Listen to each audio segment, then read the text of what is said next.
धन्यवाद पुण्यपाठे परम प्रभु श्री अरविंद करुणामयी दिव्य जननी पाखे हृदय शतकोटि प्रणाम तथा उपस्थित समस्त मातृ अभिष्य मानू हृदय प्रणाम जनाई आज आलोचना आरंभ करवा। विषय वस्तु रही परिपूर्ण सामंजस्यता इंटीग्राल हार्मोनी। प्रभु श्री अरविंदों रचनावली रे अनेक अनेक विशेषत्व रही। ता भितर आउ एक विशेषत्व हेउछि परस्पर विरोधाभास भली मने हेउथिबा तत्व सबुरे खूब सुंदर एक समन्वय आनी पारंती, जहा पाठक पक्षे अत्यंत हृदयग्राही होई उठे। जेमिति कहंती ध्वंस जतिके अधिक बृहत हेबो सर्जनार संभावना माने सेतिके अधिक परिमाण रे मुक्त होई परिबे। सेहि भली असंगति बा असमंजसता जेतिकी परिमाण रे वृद्धि पाइबो सेतिकी परिमाण रे अतिष्ठ होई सेही अवस्थारू मुकुलिबा पई एक प्रयास जारी रहिबो। आउ परिशेष रे परिपूर्ण सामंजस्यता बोधरे एक आनंदमय उपलब्धि मध्य आसी पारिबो। अतएव आम दृष्टि को देखा जाउथिबा सकल असमंजसता केउठी ना केउठी सामंजस्यतार मार्ग को परिष्कार करुछंती। मांक बाणी रे look for the inner cause of disharmony much more than the outer ones. It is the inside which governs the outside. असमंजस्यतार बाह्य कारण गुड़िक अपेक्षा ताहार अंतर्गत कारण गुड़िक निर्णय करिबा लागि अधिक चेष्टा कर। सेही अंतःराज्यटी ही बहिराज्यर नियंत्रण करुथाए। हमें जेतेबेले साधारण चेतनार अवस्था थाए अन्यर दुख को देखे एते दुखर कारण होई रहितबा ईश्वरंकर ही लीला को बेले बेले नृशंस बोली भी अनुभव करे। आउ ईश्वर को मध्य भयंकर उत्पीड़क बोली अनुमान भी करे। मात्र जेतेबेले आमे दिव्य परम सत्तांक सहित एकत्व लाभ करिथिबार अनुभूति को लाभ करिबा तेबे एही लीलाटी मध्यरे से जो विपुल और अद्भुत प्रेम को प्रविष्ट कराई रखिछंती ताहाको आमे आदौ भूली परिबा नहीं। परिशेष रे से ईश्वर को गाली देउथिबा मनटी प्रबल ग्लानि बोधरे निज दृष्टिर सीमाबद्धता को सीना कोसुथिबो तांको अपार करुणा को से पूर्ण मात्रा रे धरि परिबो नाही। एही परिप्रेक्षी रे आमे गोटे उपाख्यान नबा तुलसी द्वारा नारायण स्थापित हेबार घटनाटी मन को आसुछि। तुलसी पतिव्रतार एक ज्वलंत निदर्शन, जहांक प्रतिव्रतार बलरे परिपूर्ण कवचरू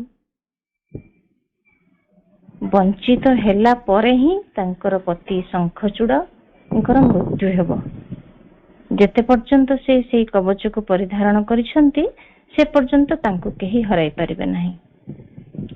जदिओ से राक्षस प्रवृत्तिर राक्षस मानक सहित से लड़िबा पई प्रस्तुत हेले देवता मानक विरुद्ध रे तांकर निधन तो अवसंभावी थिला। सेथि पई तुलसींकर आराध्य थिले नारायण, किंतु नारायण द्वारा परोक्षरे तुलसी स्वामी शंखचूड़ निहित हेबा परे तुलसी घोर अभिमान और रागरे नारायण दर्शन रे कहउछंती, प्रभु आपनक दर्शन रे आज मो हृदय आनंद रे अधीर होई उठुनी। गोटिए पटे मोर आराध्यंक दर्शन, आरपटे मो स्वामी पार्थिव शरीर, जहाँ तुम पाखर आशीर्वाद मागिबार किछि भी कारण नहीं, किछि भी इच्छा नहीं। ମନରେ ଯଦି କିଛି ଅଛି କେବଳ ମାତ୍ର ପ୍ରଶ୍ନ, ଆଉ ସେଇ ପ୍ରଶ୍ନର ଉତ୍ତର ପାଇବା ପାଇଁ ବ୍ୟାକୁଳତା। ସମସ୍ତ ଲୋକକୁ ସାକ୍ଷୀ ରଖି ତୁମେ ସ୍ୱୀକାର କରୁଛ ତୁମେ ମୋ ସ୍ୱାମୀଙ୍କର ମୃତ୍ୟୁର କାରଣ। ନାରାୟଣ ଏକ ନୀରବ କଣ୍ଠରେ ସବୁକୁ ସ୍ୱୀକାର କରୁଛନ୍ତି। ତାପରେ ପତିବ୍ରତା ସ୍ତ୍ରୀର ପ୍ରବଳ କ୍ରୋଧରେ ତୁଳସୀ କହୁଛନ୍ତି, ଆଜି ପର୍ଯ୍ୟନ୍ତ ଏକ ସତୀ ସ୍ତ୍ରୀର କେବଳ ଭକ୍ତି ଦେଖିଛନ୍ତି ନାରାୟଣ, କିନ୍ତୁ ଆଜି ଆପଣ ସେହି ସତୀ ସ୍ତ୍ରୀର କୋପ ଦେଖିବେ। ପାଷାଣ ହୃଦୟହୀନ ଆପଣ ଟିକେ ସମୟ ପାଇଁ ବି ଭାବି ପାରିଲେନି ଏହା କରିବା ଦ୍ୱାରା ଏକ ଭକ୍ତର ହୃଦୟ କଣ ହେବ। ମୁଁ ଆପଣଙ୍କୁ ଅଭିଶାପ ଦେଉଛି, ଆପଣ ସ୍ୱୟଂ ଏକ ପାଷାଣରେ ପରିବର୍ତ୍ତିତ ହେବେ। ପରେ ପରେ ନାରାୟଣ ସେହି ଅଭିଶାପକୁ ସ୍ୱୀକାର କରୁ କରୁ ପୂର୍ଣ୍ଣ ସତ୍ୟକୁ ବ୍ୟକ୍ତ କରି କହୁଛନ୍ତି, ଯାହା ମୁଁ କଲି ତାର କାରଣ ହେଉଛି ଏଇ ଜନ୍ମରେ ତୁମର ପତି ଶଙ୍ଖଚୂଡ଼ ପୂର୍ବ ଜନ୍ମରେ ମୋର ଭକ୍ତ ସୁଦାମା ହିଁ ଥିଲେ। ନିଜର ଅହଙ୍କାର ପାଇଁ ରାଧାଙ୍କ ଦ୍ୱାରା ଶ୍ରାପିତ ହୋଇଥିଲେ ଏବଂ ପରେ ନାରାୟଣଙ୍କ ଦ୍ୱାରା ହିଁ ସେହି ଶ୍ରାପରୁ ମୁକ୍ତିର ମାର୍ଗ ନିର୍ଦ୍ଧାରିତ ହୋଇଥିଲା। ନିୟତିର ନିର୍ଦ୍ଧାରିତ କାର୍ଯ୍ୟକୁ ମୁଁ ଆଜି ରୂପ ପ୍ରଦାନ କଲି। ପୂର୍ଣ୍ଣ ସତ୍ୟ ପ୍ରତି ଅବଗତ ହେଲା ପରେ ତୁଳସୀ ଅତ୍ୟନ୍ତ ମର୍ମାହିତ ହୋଇଯାଉଛନ୍ତି ଆଉ ଗ୍ଲାନିବୋଧରେ ବ୍ୟସ୍ତ ବିବ୍ରତ ହୋଇ ଉଠୁଛନ୍ତି। ତେବେ ଏହି କଥାକୁ ଆମେ ଅନୁଧ୍ୟାନ କଲେ ଦେଖାଯିବ, ବାହ୍ୟ ଜୀବନ ଆଉ ଅନ୍ତଃ ଜୀବନ ମଧ୍ୟରେ ଏକ ସଂଗତି ବୋଧର ଆବଶ୍ୟକତା ଅବଶ୍ୟ ରହିଛି। ସବୁର ଯେଉଁ ଦିବ୍ୟ କାରଣ ରହିଛି, ମର୍ମଗତ ବୋଧ ରହିଛି, ସେ ସବୁ ପ୍ରତି ଆମର ଅବଗତ ହେବାର ଅବଶ୍ୟ ଆବଶ୍ୟକତା ରହିଛି। ଜୀବନ ଯେମିତି ଚାଲିଛି ଗତାନୁଗତିକ ଭିତରେ ତା ସହିତ ତାଳ ମିଳାଇ ଚାଲିବା ଏକ ପ୍ରକାର ହାରମୋନି ହେଇପାରେ, ମାତ୍ର ଯେତେବେଳେ ବାହାର ଦୁନିଆର ଗତାନୁଗତିକ ଜୀବନ ଧାରାଟି ଆଉ ଭଲ ଲାଗେନି, ସେତିକିବେଳେ ମଣିଷ କିଛି ନୂଆ ଆଶା କରେ। ସେହି ଚିରାଚରିତ ପ୍ରଥାରୁ ବାହାରି ଆଉ କିଛି ନୂତନତ୍ୱର ସନ୍ଧାନ ବି କରେ। ବାହାର ଦୁନିଆର ଚାକଚକ୍ୟତା ଭିତରୁ ଓହରି ଯେତେବେଳେ ଟିକେ ଦୃଷ୍ଟି ପକାଏ ନିଜ ଅନ୍ତର ଭିତରକୁ, ସେତିକି ବେଳେ ନିଜ ଭିତରେ ଥିବା ସକଳ ଅସଙ୍ଗତି ପ୍ରତି ବ୍ୟକ୍ତି ପରିଚିତ ହୁଏ। ସାମାଜିକ ବିଧି ବ୍ୟବସ୍ଥା, ପୂଜା ପରମ୍ପରା, ଓଷା ବ୍ରତ ସବୁକୁ ମାନି ନେଇ ଜୀବନ ଜୀଇବାର ମାନେ ନୁହେଁ ଯଥାର୍ଥ ହାରମୋନି। ଏହା ଏକ ହାରମୋନି ହୋଇପାରେ, କିନ୍ତୁ ନିମ୍ନ ପ୍ରକୃତିର ହାରମୋନି, ଯାହାକୁ ଆମେ ପ୍ରାଣିକ ଅବସ୍ଥାର ଏକ ସାମଞ୍ଜସ୍ୟତା ବୋଲି କହିପାରିବା। ମାତ୍ର ଏସବୁର ପରେ ବା ଏଇ ଭିତର ଦେଇ ଊର୍ଦ୍ଧ୍ୱ ଅବସ୍ଥାରେ ଏକ ସାମଞ୍ଜସ୍ୟତା ରହିଛି, ଯାହାକୁ ମା କୁହନ୍ତି integral harmony. Harmony between things, harmony between people, harmony of circumstances, and above all, harmony of all aspiration directed towards the supreme truth. ସମଗ୍ର ସାମଞ୍ଜସ୍ୟତା ହେଉଛି ବସ୍ତୁଗୁଡ଼ିକ ମଧ୍ୟରେ ସଙ୍ଗତି, ବ୍ୟକ୍ତିମାନଙ୍କ ମଧ୍ୟରେ ସଙ୍ଗତି, ପରିସ୍ଥିତି ଗୁଡ଼ିକର ସଙ୍ଗତି ଏବଂ ସର୍ବୋପରି ସର୍ବୋଚ୍ଚ ପରମ ସତ୍ୟ ଆଡ଼କୁ ଉଦ୍ଦିଷ୍ଟ ହୋଇ ରହିଥିବା ଯାବତୀୟ ଅଭିପ୍ସା ମଧ୍ୟରେ ଏକ ସାମଞ୍ଜସ୍ୟତା ବା ସଙ୍ଗତି। ତେବେ ମନର ବିକାଶ ପରେ ପରେ ଏକ ଅବସ୍ଥା ଆସେ, ସବୁଥିରେ ସେ କାରଣ ଖୋଜେ। ଯେମିତି ପଶୁମାନେ ଭୋକ ଲାଗିଲେ ଖାଇଦିଅନ୍ତି, ତାପରେ ବିଶ୍ରାମ କରନ୍ତି, ଏମିତି ମଣିଷ କ୍ଷେତ୍ରରେ ହୁଏନି। ମନ ସବୁ କିଛିକୁ ଆଉ ଥରେ ନିଜ ଭିତରେ ଆରମ୍ଭ କରିବାକୁ ଚାହେଁ। କାହିଁକି ନା କୌଣସି ଜାଗାରେ ଅଟକି ନ ଯାଇ ସେ ଆଗକୁ ଯିବାର ଯୋଉ ନିଶାଟି ତା ଭିତରେ ରହିଥାଏ, ଏହି ଲୋୟର ନେଚର ହାରମୋନି ଠୁ ହାୟର ନେଚର ହାରମୋନି ଆଡକୁ ଯିବାକୁ ସେ ପ୍ରୟାସ କରେ। ଏବେ ଦେଖିବା ନିଜ ଭିତରେ ସକଳ ଅସଙ୍ଗତି କେମିତି ଆସେ, ଯେଉଁଥିପାଇଁ ନିଜକୁ ନିଜଠୁ ଅଲଗା କରିପାରିଲେ ହିଁ ଆମେ ଜାଣିପାରିବା ଆଉ ଗୋଟେ ମାର୍ଗ ତିଆରି କରିପାରିବା।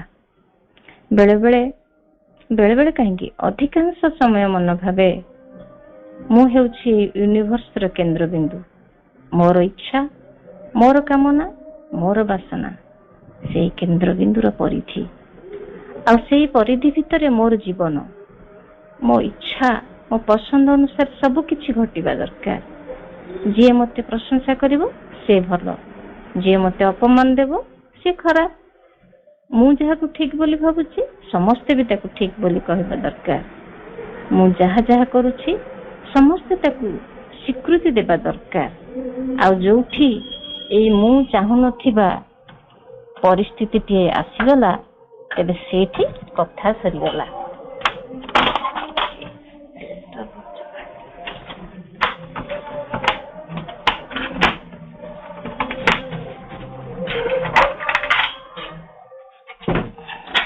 ସେଇଠି କଥା ସରିଗଲା, ଦୁଃଖ ଯନ୍ତ୍ରଣା ଆରମ୍ଭ ହେଇଗଲା।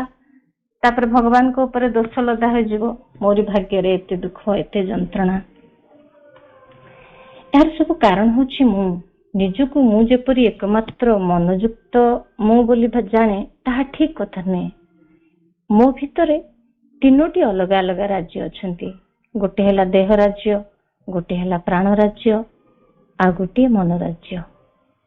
ଏହି ତିନୋଟି ରାଜ୍ୟରେ ତିନୋଟି ପୃଥକ ମୁଁ ବସି ରାଜତ୍ୱ କରୁଛନ୍ତି, ଆଉ ପରସ୍ପରର ସ୍ୱାର୍ଥ ଅଲଗା। ତେଣୁ ପରସ୍ପର ଏକ ଅସଙ୍ଗତି ଭାବ ନେଇ ଚଳନ୍ତି। ସେ ସବୁ ଭିତରେ ହାରମୋନି ରୁହେନି। ଯାହାର ଯେତେବେଳେ ପ୍ରାଧାନ୍ୟ ବେଶୀ, ସେତେବେଳେ ତାର ହୁକୁମ ମାନି ଆମ ମାନଙ୍କୁ ଚଳିବାକୁ ହୁଏ।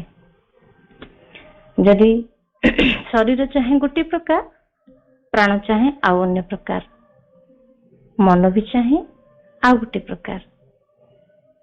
ପରସ୍ପର ଭିତରେ ଗୋଟେ ସଙ୍ଗତି ବୋଧ ରଖିପାରନ୍ତିନି, ସେତେବେଳେ କାମଟା ହୋଇପାରେନି, ଅଥବା ଆମେ ଅସୁସ୍ଥ ହୋଇପଡୁ, ସବୁ କିଛି ଅଡୁଆ ହୋଇଯାଏ। ମାତ୍ର ଦେହ ପ୍ରାଣ ମନ ସ୍ତରରେ ଯେତେ ଭିନ୍ନ ହୋଇ ରହିଥିଲେ ମଧ୍ୟ ତଥାପି ସେହି ପରମଙ୍କ ସହ ଯୋଡି ରହିବାର ନିଶା ଆମ ଭିତରେ ରହିଛି। କେବେ କେବେ ଆମେ ଏଇ ପ୍ରତି ସଚେତନ ରହୁ, କେବେ କେବେ ରହୁନୁ। ଆଉ ପ୍ରତିଟି ବ୍ୟକ୍ତି ମୁଁ ଆଉ ମୋର ଜୀବନ, ନିଜର ଯୋଉ ଇଣ୍ଡିଭିଜୁଆଲିଟି ଆମେ କହୁଛେ, ତାକୁ ନେଇ ଆମେ ବଞ୍ଚିଥାଏ। ମାତ୍ର ଟ୍ରୁ ହାରମୋନି ବା ଯଥାର୍ଥ ସଙ୍ଗତି ଆଣିବାକୁ ହେଲେ ନିଜର ଇଗୋ ଆଉ ଇଣ୍ଡିଭିଜୁଆଲିଟି ପାଖରୁ ବାହାରି ଚୈତ୍ୟ ସହିତ ଯୋଡି ହେବାକୁ ପଡେ। କାରଣ ଚୈତ୍ୟ ହେଉଛି ଏକ ଡିଭାଇନ ଏଲିମେଣ୍ଟ, ଯାହା ସହଜରେ ସମସ୍ତଙ୍କୁ ଯୋଡି ଦିଏ। ତେଣୁ ଏ ଯୋଉ ଯାହାକୁ ମୁଁ ବୋଲି କହୁଛି, ମୁଁ ବୋଲି କହୁଛି, ସେଇଠି ପ୍ରକୃତରେ କଣ? ଏଇ ଶରୀର କଣ ମୋର ଶରୀର? ଶରୀରଟା ତ ସବୁବେଳେ ବଦଳିବାରେ ଲାଗିଛି। କେତେବେଳେ ହେଲେ ସେଇ ଶରୀର ଏକ ରୂପର ରହୁନି। ଜନ୍ମ ପରଠୁ ଆଜି ପର୍ଯ୍ୟନ୍ତ ଆମେ ଯଦି ନିଜକୁ ନିରୀକ୍ଷଣ କରିବା, ସବୁ କିଛିର ପରିବର୍ତ୍ତନ ହୋଇଛି। ମେଣ୍ଟାଲି, ଫିଜିକାଲି, ଭାଇଟାଲି, ପ୍ରତିଟି କ୍ଷେତ୍ରରେ ଆମ ଚିନ୍ତା ଶକ୍ତିର ଗୁଣବତ୍ତା, ଆମ କଥା କହିବାର ଶୈଳୀ, ଖାଇବାର ପସନ୍ଦ ନା ପସନ୍ଦ, ସବୁ ଆଜି ଯାହା ଅଛି 10 ବର୍ଷ ପରେ ସେ ନଥିବ। ସବୁ କିଛିର ପରିବର୍ତ୍ତନ ହୋଇଛି। ଏଇ ମନ ପ୍ରାଣ ଶରୀର ସବୁବେଳେ ତ ପରିବର୍ତ୍ତନ ହେଉଛନ୍ତି। ତେବେ ପ୍ରକୃତରେ ମୁଁ କିଏ? ଆଉ ମୁଁ କଣ ମୋର ଅନୁଭୂତି? ଏଇ ଯୋଉ ମୋର ଅନୁଭୂତି ହଉଛି, ସେଗୁଡାକ କଣ ମୁଁ ବୋଲି କୁହାଯିବ? ସେ ସବୁ ତ ମୁହୂର୍ତ୍ତକୁ ମୁହୂର୍ତ୍ତ ବଦଳି ଯାଉଛି। ତେବେ ମୁଁ କିଏ? ମୋର ଭାବନା ଗୁଡି ସବୁ କଣ ମୁଁ କୁହାଯିବ? ଆରେ ଏଇ ଭାବନା ଗୁଡାକ ତ ପୁଣି ଅବିଚ୍ଛିନ୍ନ ଭାବରେ ତିଆରି ହେଉଛନ୍ତି, ପୁଣି ଖଣ୍ଡ ଖଣ୍ଡ ହୋଇ ଭାଙ୍ଗି ଯାଉଛନ୍ତି। ତେଣୁ ସେଇଟା ବି କଦାପି ମୁଁ ନୁହେଁ। ଗଭୀରରୁ ଗଭୀରକୁ ଏବଂ ନିଷ୍ଠାର ସହିତ ଏହି ଅନୁସନ୍ଧାନଟି ଲାଗି ରହିଥିଲେ ପରିଶେଷରେ ଏଭଳି ଏକ ବେଳ ଆସିବ, ଯେତେବେଳେ କି ସବୁ କିଛି କୁଆଡେ ଅନ୍ତର୍ଧ୍ୟାନ ହୋଇଯିବ ଏବଂ କେବଳ ଗୋଟିଏ ବସ୍ତୁ ହିଁ ରହିଥିବ। ସେଇଟି ହେଉଛି ଆମ ଭିତରେ ରହିଥିବା ଭଗବାନ, ଆମ ଭିତରର ଦିବ୍ୟ ଉପସ୍ଥିତି, ଯିଏ ସବୁ ଅବସ୍ଥାର ପରିବର୍ତ୍ତନକୁ ସାକ୍ଷୀ ରୂପେ ଅବଲୋକନ କରି ଆସୁଛନ୍ତି।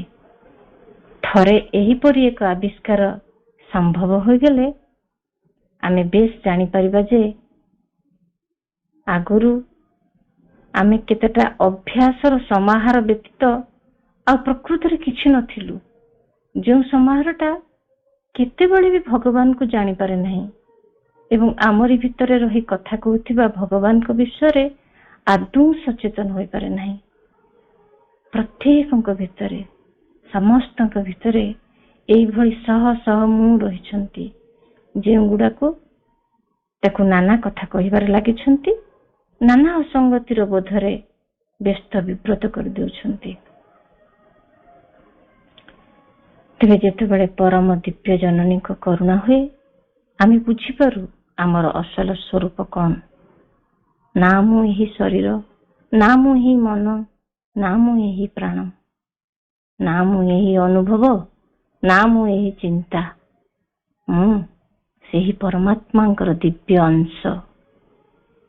ସେତେବେଳେ ଆମେ ଆତ୍ମିକ ଅବସ୍ଥାକୁ ଆସିଯାଉ, ଆଉ ଏକ ସହଜତାର ଭାବ ହିଁ ଆମକୁ ଅଗ୍ରଗତି କରାଏ।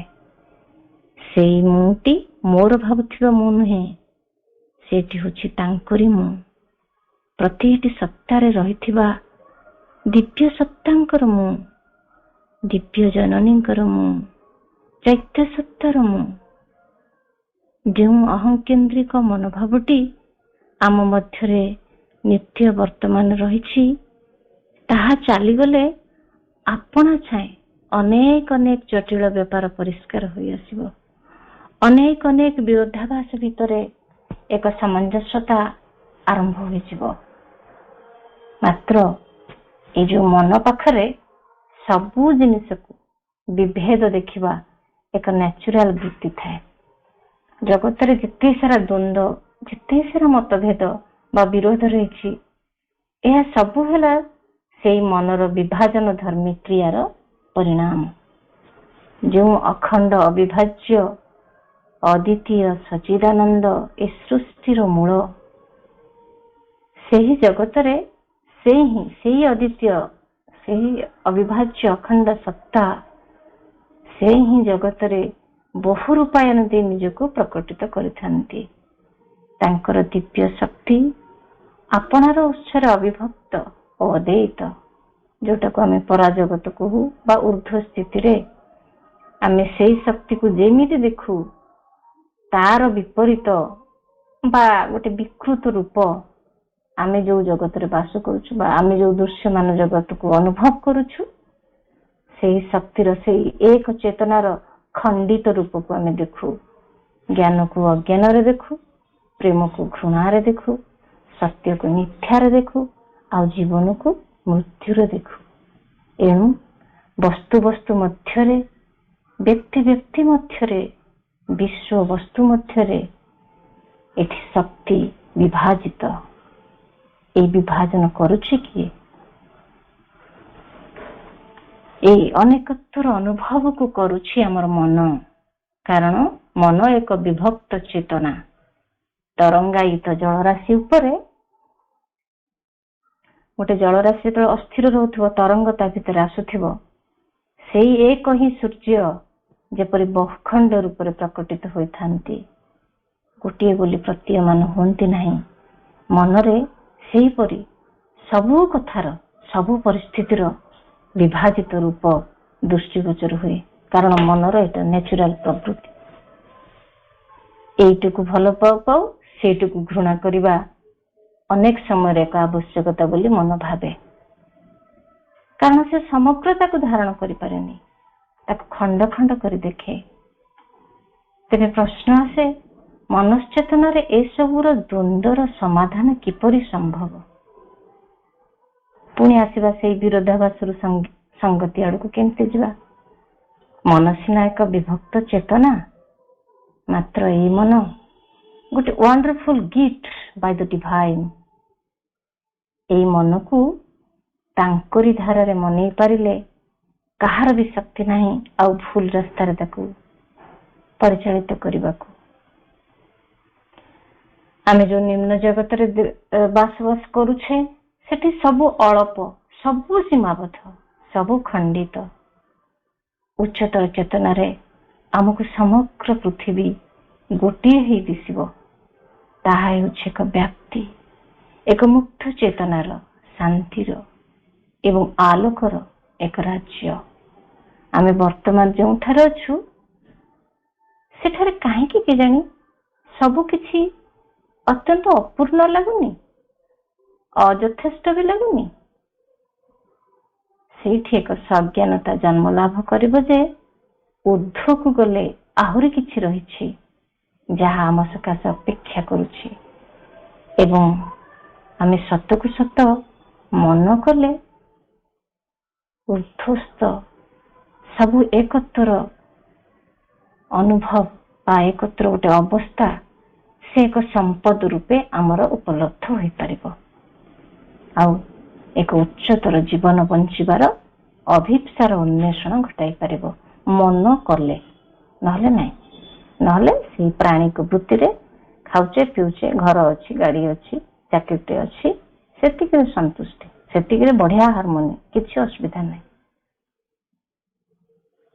ତେବେ ଆମେମାନେ ଗଭୀର ଭାବେ ଦୃଷ୍ଟିପାତ କଲେ ବୁଝିପାରିବା ଯେତେ ସବୁ ସମସ୍ୟା ବହୁଳ ଘଟଣାବଳୀ ଆମ ଜୀବନରେ ଆସୁଛି, ବର୍ତ୍ତମାନ ପ୍ରତିଟି ସମସ୍ୟା ପଲିଟିକାଲ ନୁହେଁ, ରାଜନୈତିକ ନୁହେଁ ବା ଇକୋନୋମିକ ନୁହେଁ ବା ପରିସ୍ଥିତି ବା ପରିବେଶ ମୂଳକ ନୁହେଁ, ବରଂ ମନସ୍ତାତ୍ତ୍ୱିକ ଓ ବିବର୍ତ୍ତନ ମୂଳକ। ଯାହାକୁ ଆମେ ଯଥାର୍ଥରେ କହିବା ଏହା ଏକ ସ୍ପିରିଚୁଆଲ କ୍ରାଇସିସ୍, ଆଧ୍ୟାତ୍ମିକ ସଙ୍କଟର ସମ୍ମୁଖୀନ ହୋଇଛି।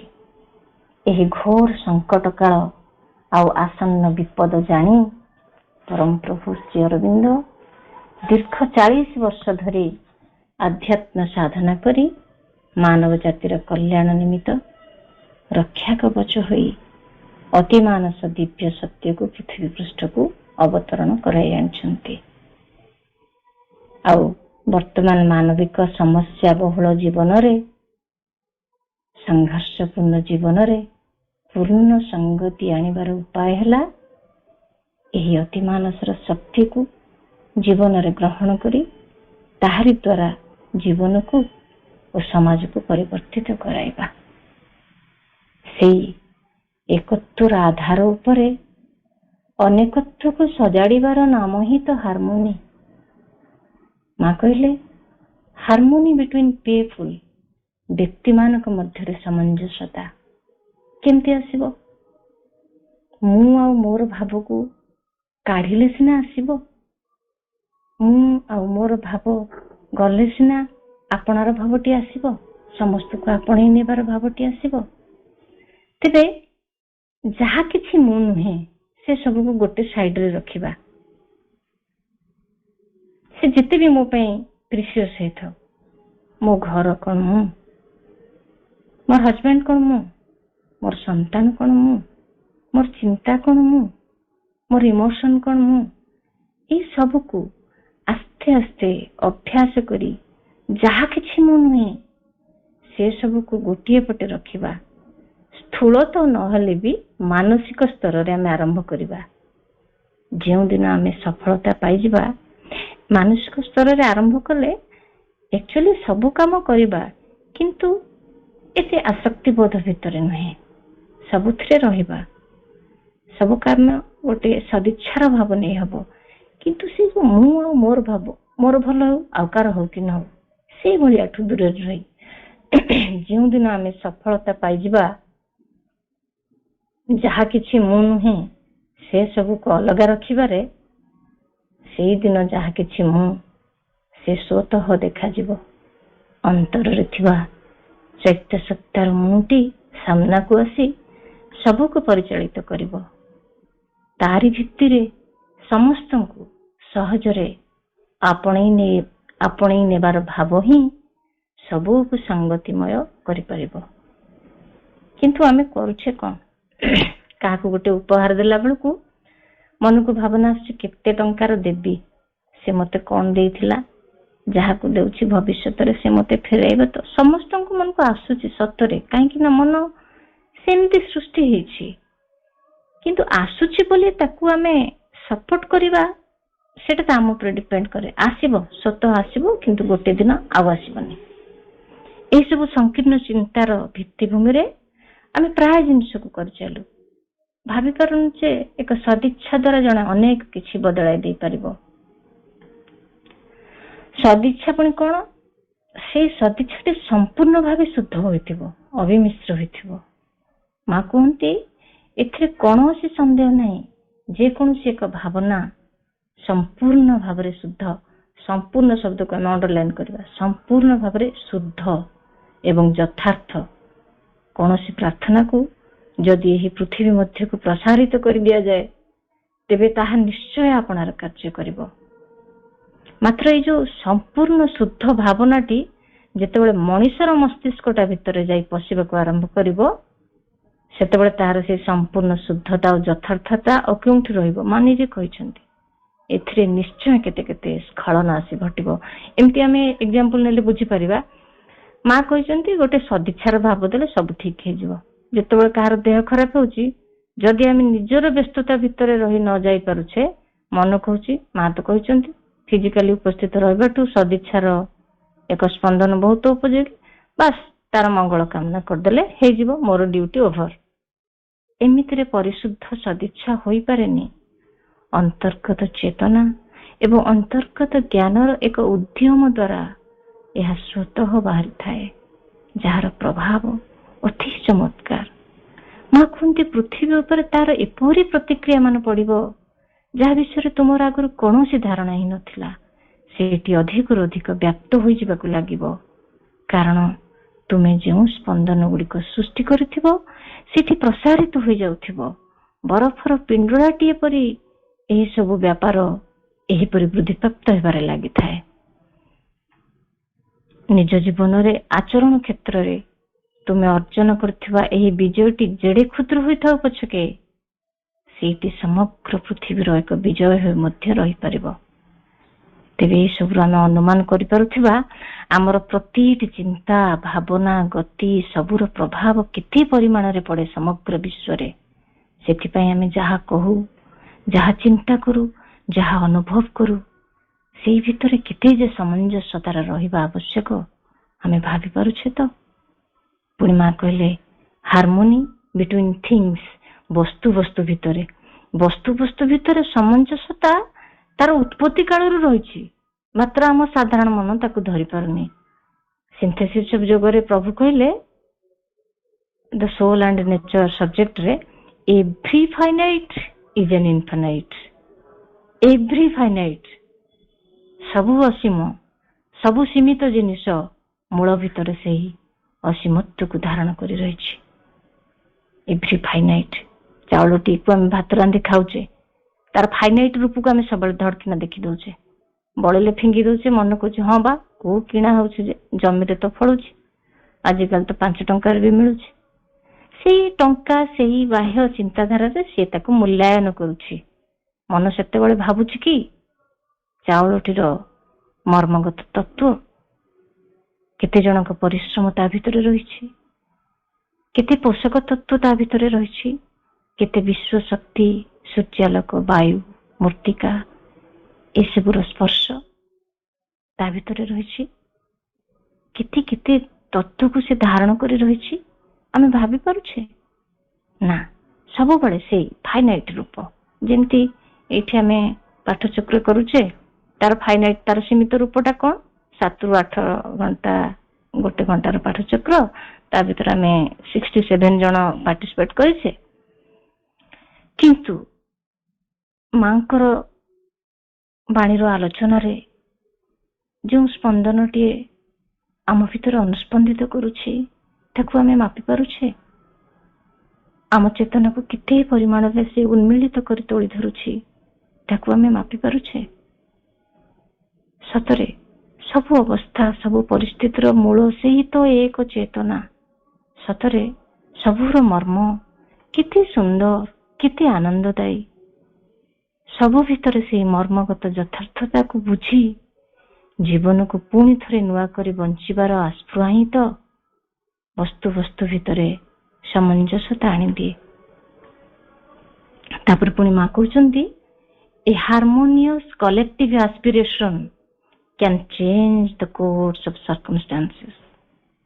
ଏକ ସାମଞ୍ଜସ୍ୟତା ଯୁକ୍ତ, ସବୁବେଳେ ସାମଞ୍ଜସ୍ୟତା ୱାର୍ଡକୁ ଆମେ ଟିକେ ପ୍ରାୟୋରିଟି ଦେଉଥିବା, ସାମୂହିକ ଅଭିପ୍ସା, ଏକ ସାମଞ୍ଜସ୍ୟତା ଯୁକ୍ତ ସାମୂହିକ ଅଭିପ୍ସା ଯାବତୀୟ ପରିସ୍ଥିତିର ଗତିପଥକୁ ମଧ୍ୟ ବଦଳାଇ ଦେଇପାରେ।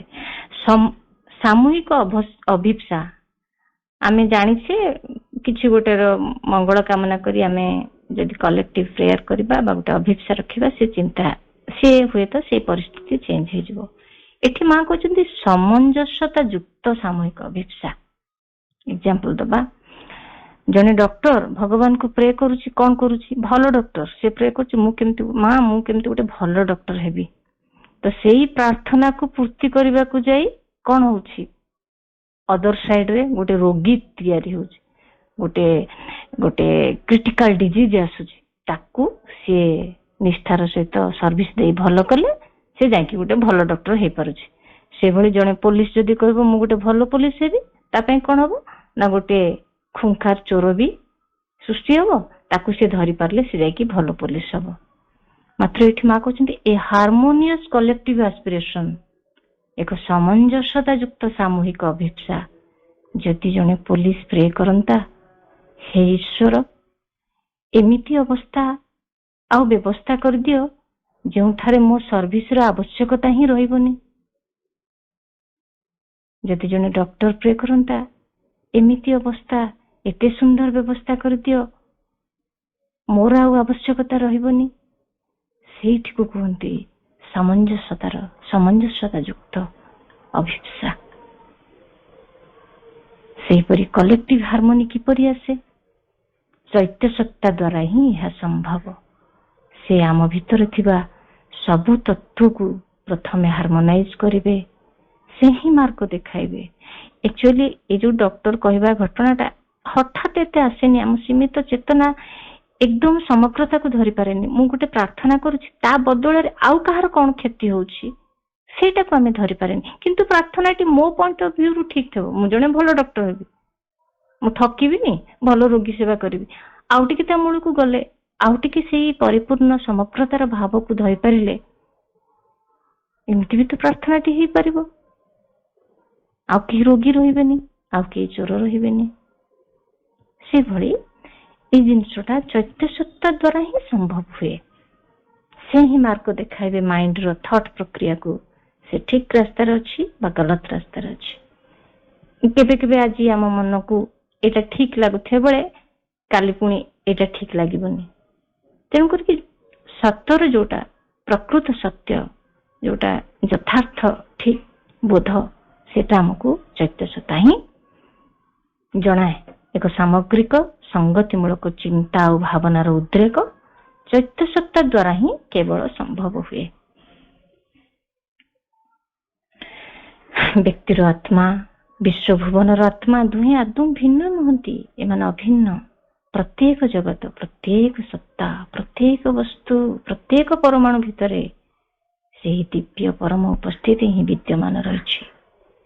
ତାହାକୁ ପ୍ରକାଶିତ କରି ଆଣିବା ହେଉଛି ମନୁଷ୍ୟର କାର୍ଯ୍ୟ। ଏଇ ଭିତରେ ଆମେ ଆମର ଏଇ ଯୋଉ କ୍ଷୁଦ୍ର କ୍ଷୁଦ୍ର ନାନା ସନ୍ତୋଷ, ଛୋଟିଆ ଛୋଟିଆ କଥା ହେଇଗଲେ ଆମେ ଖୁସି ପାଉଛେ। ଆମର ନିର୍ବୋଧ ଯାବତୀୟ କଳହ, ଆମର ଏହି ସାନ ସାନ ବାସନା ଆଉ ଅନ୍ଧପ୍ରାୟ ହୋଇ ରହିଥିବା କ୍ରୋଧ ଗୁଡାକ ଯେ ପ୍ରକୃତରେ କେଡ଼େ ବୃଥା, କେଡ଼େ ବାଳବତ, ସେଇ କଥାଟିକୁ ହୃଦୟଙ୍ଗମ କରିବାକୁ ଆମେ ଆରମ୍ଭ କରିବା। ସେତେବେଳେ ଆମର ସାନ ସାନ ଦୋଷ ଗୁଡିକ କୁଆଡେ ଚୂର୍ଣ୍ଣ ବିଚୂର୍ଣ୍ଣ ହୋଇଯିବ। ଆମର ଅତି ସୀମାବଦ୍ଧ ବ୍ୟକ୍ତି ଜୀବନର ବିଗତ ରକ୍ଷାବ୍ୟୂହ ଗୁଡାକ କୁଆଡେ ଭୁଷୁଡି ଭାଙ୍ଗି ପଡିବ। ଆଉ ଯୋଉ ଅହଂଟା ରହିଛି, ଅହଂବୋଧଟା, ତାର ଯାବତୀୟ ଆଶ୍ରୟ କୁଆଡେ ଭାଙ୍ଗି ପଡିବ। ସେଥିପାଇଁ ମା କୁହନ୍ତି ହାରମୋନି ଏକତ୍ୱ ଭାବରେ ହିଁ ଆସିଥାଏ। ପ୍ରତ୍ୟେକକୁ ଏକ ବୋଲି ବୁଝିବାରେ ହାରମୋନି ଆସିଥାଏ।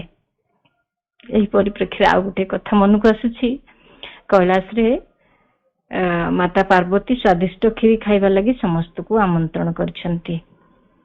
ସ୍ୱୟଂ ଅନ୍ନପୂର୍ଣ୍ଣାଙ୍କ ହାତରୁ ସୁମିଷ୍ଟ କ୍ଷୀରି ଖାଇବାର ଆନନ୍ଦକୁ କେହି ବା କାହିଁକି ହାତ ଛଡା କରିବେ। ଆଉ ମହାଦେବଙ୍କ ପାଖରେ ତ ସମସ୍ତେ ସମାନ, ସମସ୍ତ ଅସୁର ସମସ୍ତ ଦେବତା ଯାଇଥାନ୍ତି। ମାତ୍ର ଭଗବାନଙ୍କର ଗୋଟିଏ ସର୍ତ୍ତ ରହିଲା, ନିଜ ହାତକୁ ନ ଭାଙ୍ଗି ଭୋଜନ ଗ୍ରହଣ କରିବାକୁ। ପରେ ପରେ ଅତ୍ୟନ୍ତ ପ୍ରେମ ଓ ଶ୍ରଦ୍ଧାର ସହ ମାତା ପାର୍ବତୀ ସ୍ୱୟଂ ଭୋଜନ ପରସୁଛନ୍ତି। ଅସୁର ମାନଙ୍କ ଭିତରେ କମ୍ପିଟିସନ ଆରମ୍ଭ ହୋଇଛି। କେହି ଭୋଜନକୁ ଉପରକୁ ପକାଇ ପାଟି ମେଲା କରୁଛି, କେହି ଆଉ କିଛି ଉପାୟ ଅବଲମ୍ବନ କରୁଛି। ମାତ୍ର ଖାଦ୍ୟ ଖାଇବା ସମ୍ପୂର୍ଣ୍ଣ ଅସମ୍ଭବ ହୋଇ ଉଠୁଛି ହାତକୁ ନ ଭାଙ୍ଗି। ଆମେ ଯଦି ହାତକୁ ଷ୍ଟ୍ରେଟ୍ ରଖିବା ଆମେ କଣ ଖାଦ୍ୟ ଖାଇପାରିବା କି? କିନ୍ତୁ ଏପଟେ ଦେବତା ମାନେ କଣ କରୁଛନ୍ତି, ତାଙ୍କର ଖାଦ୍ୟ ସରି ସରି ଯାଉଛି। ନିଜ ହାତକୁ ସିଧା ରଖି ନିଜେ ସିନା ଖାଇପାରିବାନି, ଅନ୍ୟକୁ ତ ଖୁଆଇ ପାରିବା। ଏହି ନିୟମରେ ପରସ୍ପରକୁ ଅତି ଆନନ୍ଦର ସହିତ ଖୁଆଇ ଦେଇ ଭୋଜନ ସମାପ୍ତି କରିଛନ୍ତି। ପ୍ରତ୍ୟେକଙ୍କୁ ଏକ ବୋଲି ଭାବିବାର ବୋଧ ହିଁ ସେମାନଙ୍କୁ ଏହି ଉପାୟ ବତାଇ ଦିଏ। ଯେମିତି କଣ ହେଲା କି ଆପଣ? ହଁ, ଯେମିତି କ୍ଲାସରେ ମୋ ପୁଅ ଫାଷ୍ଟ ହେବାର ଆଶା ଅନ୍ୟ ଜଣକୁ ସେକେଣ୍ଡ କରାଇ ଦିଏ। ମାତ୍ର ଏମିତି ଡାକିପାରିବ, ମୋ ପୁଅ ଭଲ କରୁ, ଏଇ ବୋଧ ତ ଅନ୍ୟକୁ ନିଚା ଦେଖେଇବନି। ଅତଏବ ନିଜର ଭାବନା ଇଚ୍ଛାରେ ମଧ୍ୟ ଏକ ସାମଞ୍ଜସ୍ୟତା ଅପରିହାର୍ଯ୍ୟ। ମାଙ୍କୁ ଜଣେ ପ୍ରଶ୍ନ କରିଥିଲେ, ହାଉ କ୍ୟାନ୍ ହ୍ୟୁମାନିଟି ବିକମ୍ ୱାନ୍? ସମଗ୍ର ମାନବ ସମାଜ କିଭଳି ଏକ ହୋଇପାରିବ? ମାଙ୍କର ଉତ୍ତର ଥିଲା, Bai becoming consciousness of its origin. ସେଇ ମର୍ମଗତ ତତ୍ତ୍ୱ ବିଷୟରେ ସଚେତନ ହେଇଗଲେ ଆମେ ସମସ୍ତଙ୍କୁ ଏକ ବୋଲି ଭାବିପାରିବା। ତେଣୁ ଏଇଠି ଆମେ ଦେଖିବା, ଯେତେ ସବୁ ଯୋଉ ବି କଣ୍ଟିନେଣ୍ଟରେ ହୁଅନ୍ତୁ ନା କାହିଁକି, ସବୁ ମଣିଷର ଆବଶ୍ୟକ ଯଥାର୍ଥ ଜ୍ଞାନ, ଯଥାର୍ଥ ପ୍ରେମ, ଯଥାର୍ଥ ଆନନ୍ଦ ଖୋଜିବା ଭିନ୍ନ ହୋଇପାରେ। ମାତ୍ର ସମସ୍ତେ ସେହି ଏକ ଶାନ୍ତି ଉପଲବ୍ଧିର ଅନ୍ୱେଷଣରେ ଧାବମାନ। ଖୋଜିବାର ପଥ ଭୁଲ ହୋଇପାରେ, ଭୁଲ ତ କହିପାରିବନି, ଅପୂର୍ଣ୍ଣ ହୋଇପାରେ, ମାତ୍ର ଲକ୍ଷ୍ୟ ଏକ। ଏମିତି ଯେମିତି ଆମେ ଦେଖୁଛେ ଡିଫେନ୍ସ ବିଭାଗରେ କେତେ ଅର୍ଥ ଆମେ ଖର୍ଚ୍ଚ ହେଉଛି। ସବୁ କଣ୍ଟ୍ରି ନିଜ ନିଜର ସୁରକ୍ଷା ପାଇଁ ବାର୍ଷିକ ବଜେଟରେ ବହୁତ ଅର୍ଥର ପ୍ରବନ୍ଧ କରୁଛନ୍ତି। ମାତ୍ର ଏକ ସଦ୍ଭାବନା କେତେ କେତେ ଅର୍ଥ ବଞ୍ଚାଇ ପାରନ୍ତା ଆମେ କେବେ କଳନା କରିପାରୁଛେ? ସେ ଯେମିତି ତାର କଣ୍ଟ୍ରିକୁ ସୁରକ୍ଷା ଦେବା ପାଇଁ ତତ୍ପର, ଆମେ ସେମିତି ଆମ କଣ୍ଟ୍ରିକୁ ସୁରକ୍ଷା ଦେବା ପାଇଁ ତତ୍ପର। ଅସୁବିଧା ହଉଛି କୋଉଠି? ଆମ ଭିତରର ଯୋଉ ଅସଙ୍ଗତି ବୋଧ, ଅସଦିଚ୍ଛାର ମନୋବୃତ୍ତି, ମୁଁ ମୋରର ମନୋବୃତ୍ତି, ଯେମିତି ଆମେ ପରିବାରରେ ସେମିତି ଆମର କଣ୍ଟିନେଣ୍ଟରେ। ତେଣୁ ହାରମୋନି, ଆନନ୍ଦ, ସୌନ୍ଦର୍ଯ୍ୟ ଏସବୁର ପଛରେ ସେହି ଦିବ୍ୟ ସ୍ପନ୍ଦନକୁ ଆମେ ସ୍ପର୍ଶ କରିପାରୁନୁ, ଯାହାକୁ ଆମେ ପ୍ରେମ କହୁ। ସୃଷ୍ଟିର ମୂଳରେ ସେହି ପ୍ରେମ, ସେ ହିଁ ଅଭିବ୍ୟକ୍ତ କରେ ସବୁକୁ। ଯାହା ଅନଭିବ୍ୟକ୍ତ ହୋଇ ରହିଛି, ଆଉ ସେହି ଅନଭିବ୍ୟକ୍ତ ସବୁକୁ ଅଭିବ୍ୟକ୍ତ ସହିତ ଯୋଡ଼ିଥାଏ। ବିନା ପ୍ରେମରେ ସାମଞ୍ଜସ୍ୟତା ଆସିପାରେ ନାହିଁ। କାରଣ ପ୍ରେମକୁ କେବଳ ଗୋଟିଏ ଜିନିଷ ଆସିଥାଏ, ତାହା ହେଉଛି ନିଜକୁ ଦେଇଦେବା, ସଭିଙ୍କୁ ଅନ୍ତରରେ ଆପଣେଇବାର ଭାବ ଆଣିଦିଏ। ଅନ୍ୟ ସବୁ ଭଳି ସେ କେବେ କାଲକୁଲେସନ କରେନି। ପ୍ରେମ ହେଉଛି ସେହି ବସ୍ତୁ ଯାହା ସୃଷ୍ଟିର ମୂଳ ତତ୍ତ୍ୱ ସହିତ ଆମକୁ ଯୋଡ଼ିଥାଏ। ଯାହା ହୃଦୟରେ ଏହି ଯଥାର୍ଥ ପ୍ରେମ ରହିଥାଏ, ସେ ତାର ଚତୁଃପାର୍ଶ୍ୱରେ ରହିଥିବା ସବୁକୁ ନିଜ ଆଡ଼କୁ ଆକର୍ଷିତ କରିଥାଏ। ସେ ହେଉ ମଣିଷ, କୀଟ ପତଙ୍ଗ ଅବା ବୃକ୍ଷଲତା। ଯେଉଁ ବି କର୍ମ ପ୍ରେମର ସହ କରାଯାଏ, ଆମେ ଯାହାକୁ ଏନ୍ଜୟ କରୁ, ସେହି କାର୍ଯ୍ୟ ସବୁ ତାର ଚରମ ଉତ୍କର୍ଷତା ଲାଭ କରିଥାନ୍ତି। ଆଉ ଏହି ପ୍ରେମ ହିଁ ନିଜ ଭିତରେ ଥିବା ଯାବତୀୟ ଡିସହାରମୋନିକୁ ସଂଗତିମୟ କରିଦିଏ। ମନମୟ ଆଉ ପ୍ରାଣମୟ ଜୀବନରେ ଡିସହାରମୋନି ଆସିବା ସ୍ୱାଭାବିକ, ଯାହା ପ୍ରେମର ସ୍ପର୍ଶରେ ହାରମୋନିକୁ ଉପଲବ୍ଧି କରିଥାଏ। ଚୈତ୍ୟ ସତ୍ତା ଦ୍ୱାରା ପରିଚାଳିତ ହେଲେ ଏହା ସବୁକୁ ସଂଗତିରେ ଭରିଦିଏ। କାରଣ ଚୈତ୍ୟ ସତ୍ତା ଭିତରେ ହିଁ ସେହି ପାରସମଣି ରହିଛି, ଯାହାର ପ୍ରିନ୍ସିପଲ ହେଉଛି ହାରମୋନି। ସ୍ୱତଃ ମନ ତାର ପ୍ରଭାବରେ ପ୍ରକାଶିତ ହୋଇ ଉଠିବ, ବିସ୍ତାରିତ ହୋଇ ଉଠିବ, ହୃଦୟ ଭିତରେ ମାଧୁର୍ଯ୍ୟ ଭରି ଉଠିବ, ପ୍ରାଣ ଭିତରେ ସବଳତା ଭରି ଉଠିବ, ଶରୀର ଭିତରେ ଏକ ସୌନ୍ଦର୍ଯ୍ୟବୋଧ ଭରିଦେବ। ଯାହା କିଛି ଆମେ ଅସମଞ୍ଜସ୍ୟତା ଆମେ ୟୁନିଭର୍ସରେ ଦେଖୁଛେ, ସେ ସବୁର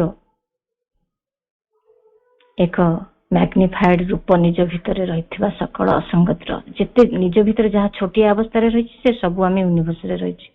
ମୋର ପରିବେଶ ଭଲ ନାହିଁ, ମୋର ବସ୍ ଭଲ ନାହାନ୍ତି, ପରିସ୍ଥିତିଟା ଏମିତି ହୋଇଥିଲେ ସବୁ ଠିକ ହୋଇଥାନ୍ତା, ଏସବୁ କିଛି ନୁହେଁ। ହ୍ୱାଟ ଆବାଉଟ୍ ମି, ମୁଁ କଣ କରୁଛି? ସକଳ ଅସଙ୍ଗତି ପାଇଁ ମୋ ଭାବନା, ମୋ ଚିନ୍ତା ବି ତ କିଛି ମାତ୍ରାରେ କାରଣ ନିଶ୍ଚୟ। ପ୍ରଚେଷ୍ଟାଟିଏ ହେଉଛି କି ଆମ ଭିତରେ ଏସବୁକୁ ସେଇ ପରିପୂର୍ଣ୍ଣ ସମଞ୍ଜସତା ଦିଗରେ ନେବା ପାଇଁ? ଚିରନ୍ତନୀରେ ମା କହିଲେ, ଯେକୌଣସି ପ୍ରକାର ଚେଷ୍ଟା ହେଉ, ବସ୍ତୁଗତ ପ୍ରଚେଷ୍ଟା ହେଉ କି ନୈତିକ ପ୍ରଚେଷ୍ଟା ହେଉ କିମ୍ବା ବୌଦ୍ଧିକ ସ୍ତରରେ ପ୍ରଚେଷ୍ଟା ହେଉ, ତାହା ତୁମ ସତ୍ତାର ଏପରି ସ୍ପନ୍ଦନ ସୃଷ୍ଟି କରିବ ଯାହାଦ୍ୱାରା କି ତୁମେ ବିଶ୍ୱଗତ ସ୍ପନ୍ଦନ ସଙ୍ଗେ ଯୁକ୍ତ ହୋଇପାରିବ ଏବଂ ଏହା ହିଁ ଆନନ୍ଦ ଦିଏ। ଏହି ପ୍ରଚେଷ୍ଟା ହିଁ ତୁମକୁ ଜଡ଼ତା ଭିତରୁ ଟାଣି ଆଣେ। ଏହି ପ୍ରଚେଷ୍ଟା ହିଁ ତୁମକୁ ବିଶ୍ୱଗତ ଶକ୍ତି ଗୁଡ଼ିକ ସହିତ ଯୁକ୍ତ କରେ। ପ୍ରକୃତରେ କଣ ସବୁ ନୂଆ ରହିଛି ଯାହାକି ଆମକୁ ତଥାପି ହାସଲ କରିବାକୁ ହେବ? ଆମକୁ ପ୍ରେମ ହାସଲ କରିବାକୁ ହେବ, କାରଣ ଆମେ କେବଳ ଘୃଣା ଏବଂ ଆତ୍ମତୃପ୍ତିର ହିଁ ଅଧିକାରୀ ହୋଇଛୁ। ଆମକୁ ଜ୍ଞାନର ଅଧିକାରୀ ହେବାକୁ ପଡିବ, କାରଣ ଆମେ ଏପର୍ଯ୍ୟନ୍ତ କେବଳ ଭ୍ରମ, ସ୍ୱ ଅବବୋଧ, ସ୍ୱ ସତ୍ୟାନୁମାନର ସମର୍ଥ ହୋଇଛୁ। ଆମେ ଆନନ୍ଦର ଅଧିକାରୀ ହେବା, କାରଣ ଏ ପର୍ଯ୍ୟନ୍ତ ଆମେ କେବଳ ସୁଖ ଲାଭ କରିଛୁ, ଦୁଃଖ ପାଇଛୁ ଏବଂ ଉଦାସୀନତା ହାସଲ କରିଛୁ। ଆମେ ଶକ୍ତିର ଅଧିକାରୀ ହେବା, କାରଣ ଏ ପର୍ଯ୍ୟନ୍ତ ଆମେ କେବଳ ଦୁର୍ବଳତା ଲାଭ କରିଛୁ, ଉଦ୍ୟମ ଗୁଡ଼ାଏ କରିଛୁ, ପରାଭବ ଲଭିଥିବା ବିଜୟର ଅଧିକାରୀ ହୋଇଛୁ। ଆମ ଜୀବନ ଭଳି ଜୀବନଟିଏ ଲାଭ କରିବା, କାରଣ ଏ ପର୍ଯ୍ୟନ୍ତ କେବଳ ଜନ୍ମ ହୋଇଛୁ, ବଡ଼ ହୋଇଛୁ, ମରିଛୁ। ଆମେ ଏକତାର ଉପଲବ୍ଧି କରିବା, କାରଣ ଆମେ ଏ ପର୍ଯ୍ୟନ୍ତ କେବଳ ଯୁଦ୍ଧ ହିଁ କରିଛୁ, ଗୁଡ଼ାଏ ମେଳ ଭିତରେ ଯାଇ ସାମିଲ ହୋଇଛୁ। ଗୋଟିଏ ଶବ୍ଦରେ କହିଲେ ଆମେ ଈଶ୍ୱରତ୍ୱର ଉପଲବ୍ଧି କରିବା। ନିଜକୁ ଆମେ ସେହି ଦିବ୍ୟତାର ପ୍ରତିରୂପରେ ପୁନର୍ଗଠିତ କରି ଆଣିବା। ସେହି ଶେଷହୀନ ଶକ୍ତି, ଶେଷହୀନ ଜ୍ଞାନ, ଶେଷହୀନ ଆନନ୍ଦ, ସେହିଗୁଡ଼ିକ ଲାଗି ନିରନ୍ତର ଏକ ଅଭିପ୍ସା, ଯେଉଁ ଅବସ୍ଥାରେ ସର୍ବୋଚ୍ଚ ପରମ ସତ୍ୟ ଆଡ଼କୁ ଉଦ୍ଦିଷ୍ଟ ହୋଇ ରହିଥିବା ଯାବତୀୟ ଅଭିପ୍ସା ମଧ୍ୟରେ ସାମଞ୍ଜସ୍ୟତା ରଖି ହେବ। ସାଧନାରେ ସାଧକର ପୂର୍ଣ୍ଣ ସମ୍ମତି, ତାହାରି ନାମ ଉତ୍ସାହ। ଏକ ଉଚ୍ଚତର ଉପଲବ୍ଧି ନିମନ୍ତେ ଆମର ଅନୁରାଗ ଓ ପ୍ରୟାସ, ସତତ ଅନୁରାଗ ଏବଂ ସତତ ପ୍ରୟାସ, ତାହାରି ନାମ ହିଁ ତ ସାଧନା। ସାଧନାରେ ସର୍ବମୂଳ ପ୍ରେରକ ଶକ୍ତି ହେଉଛି ବ୍ୟାକୁଳତା ଭାବ। ଏହି ବ୍ୟାକୁଳତା ହିଁ ଆମର ଅହଂଜନିତ ଯାବତୀୟ ଅଳ୍ପତାକୁ ଗିଳି ପକାଏ ଆଉ ଏକ ପୂର୍ଣ୍ଣତର ବ୍ୟାପ୍ତତର ଶକ୍ତି ସହିତ ଆମକୁ ଯୋଡ଼ି ଦିଏ, ଆମର ମନ, ପ୍ରାଣ, ହୃଦୟକୁ ପ୍ରସାରିତ କରିଦିଏ। ତେବେ ଏହି ଅନ୍ତର୍ଗତ ଜୀବନ ବାହ୍ୟଗତ ଜୀବନ ଭିତରେ ଏକ ପରିପୂର୍ଣ୍ଣ ସମଞ୍ଜସତା ହିଁ ଆବଶ୍ୟକତା ରହିଛି, ଯାହା ଏକାନ୍ତ ଅପରିହାର୍ଯ୍ୟ। ତେବେ ମହାକାବ୍ୟ ସାବିତ୍ରୀର ଏକ ମହନୀୟ ପଂକ୍ତିକୁ ନେଇ ଆଜିର ଆଲୋଚନା ସମାପ୍ତ କରିବା। All here shall be one day sweetness's home, all contraries prepare her harmony।